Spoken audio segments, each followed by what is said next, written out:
Hello guys, welcome to part 2 of my Cinetober reviewing Jurassic Park. Alright, so where I left off, I was talking about how Robert Muldoon gets killed by the Velociraptor.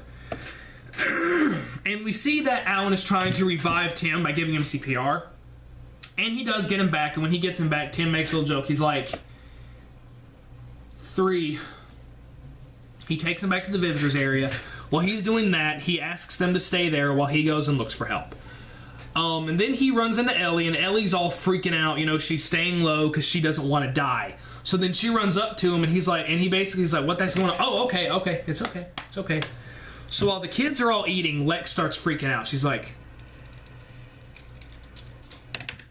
And then they hide in the kitchen. And this is where we get another good scene. And they have built up this whole movie how smart the raptors are, how terrifying they are.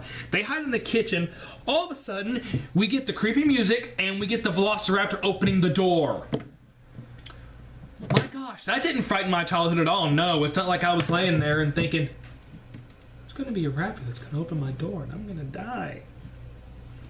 So... the raptors get in, and basically Lex and Tim are trying to sneak their way out. They unfortunately get the raptors' attention because of a spoon that falls. So they decide they kind of do trick them. Lex hides in a little pantry thing, but it puts a reflection in front, so the raptor is getting ready to attack her, and it looks like the raptor is going to kill Lex. But then it runs in and it hits the metal door. She gets out. But Tim, unfortunately, he doesn't get so lucky. He does survive, trust me. But he has a little bit tougher luck. He just starts running and the raptor starts chasing after him while he's limping and the raptor is just walking like... it's kind of like Michael Myers and Freddy, or Michael Myers and Jason, how they just walk.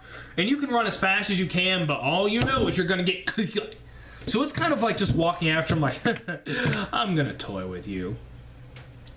So then he walks into the freezer, and then they end up locking the raptor in the freezer. And then they find Grant and Ellie, and Grant has a shotgun because he found Hammond and all them. And what was funny, he's like, it's just the 2 raptors, right? You sure the 3rd one's contained? Yes. Unless they figure out how to open doors. Ellie, why'd you have to open your mouth? You really gotta learn to keep your mouth shut. So then we have this conundrum where they're like, can we leave yet? Can we lock the doors? We gotta reboot the system first. While this is happening, Alan's like, look, we gotta reboot the door locks, and he looks and a raptor snorts at the glass. And this is all I'm thinking of. Look, boot up the door locks. Hi. Crap, no! So while Ellie and Alan are pushing themselves against the door to keep the raptor out,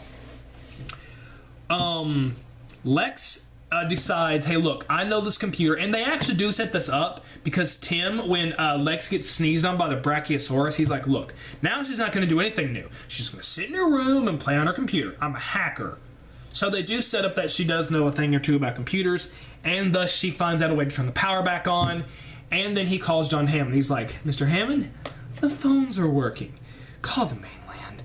Tell them to send the dang helicopters.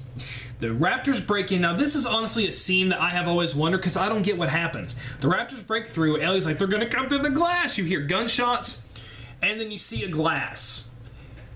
They do kind of hint that the raptor went through the showroom, like where they did the spinning tour, and it jumped through the glass, but all you see is 3 holes in the glass, and I was like, I don't get it. I really don't understand it.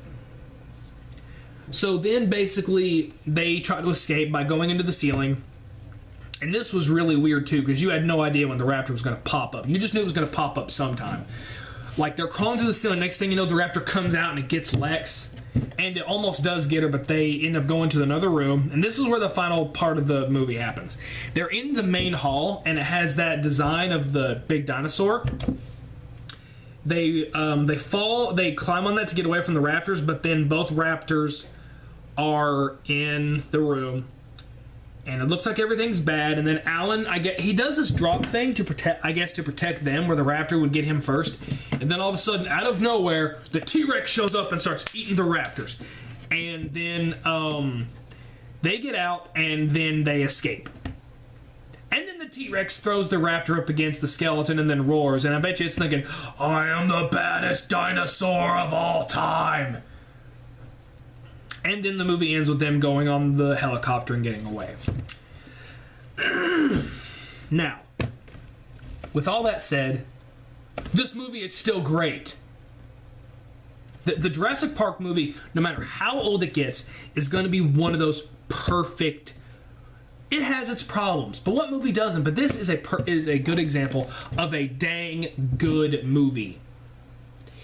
Now, there were some things that I did not talk about, which I'm going to talk about now. Like I said, they did change characters up a bit. Alan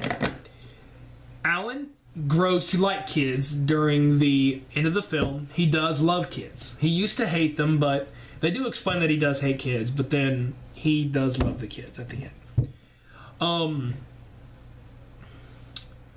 John Hammond, when they leave the island, he has this look of disappointment, like, I had all this and now it's gone.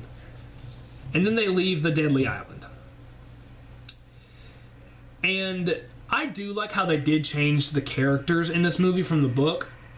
Of course, though, I watched the movie way before I even read the book. I like how they made John Hammond actually want Jurassic Park to be a good theme park, to be something for children, not just a money-making scheme.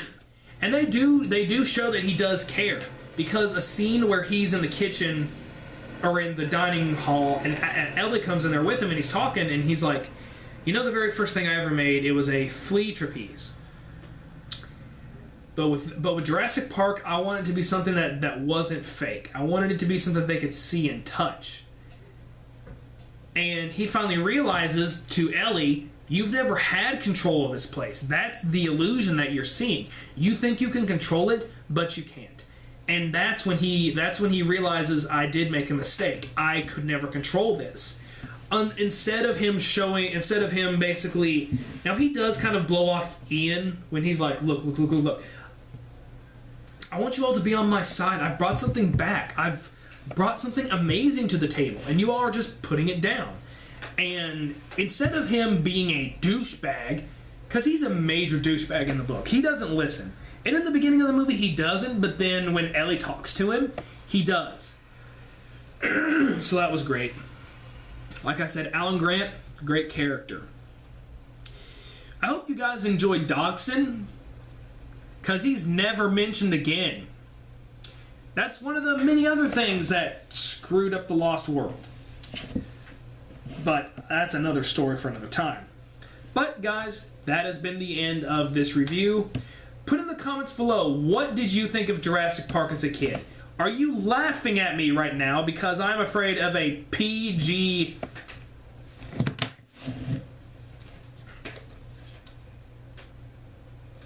Because I'm afraid of a PG-13 movie? Are you laughing on the ground right now that I cried like a little wuss when I was 9? And I had nightmares, and I was left with many sleepless nights? Comment below and let me know, and I'll tell you the reason why I was so subdued into thinking that Jurassic Park wasn't going to be scary, because the third one isn't scary. So I thought maybe they're not scary. Oh, I was wrong. I was dead wrong. But guys, this has been another episode of Cinetober. Like I said, comment and subscribe. Look forward to my review on the Scream series that's coming up next. Guys, have a good night. I hope you've enjoyed this, because I know I have.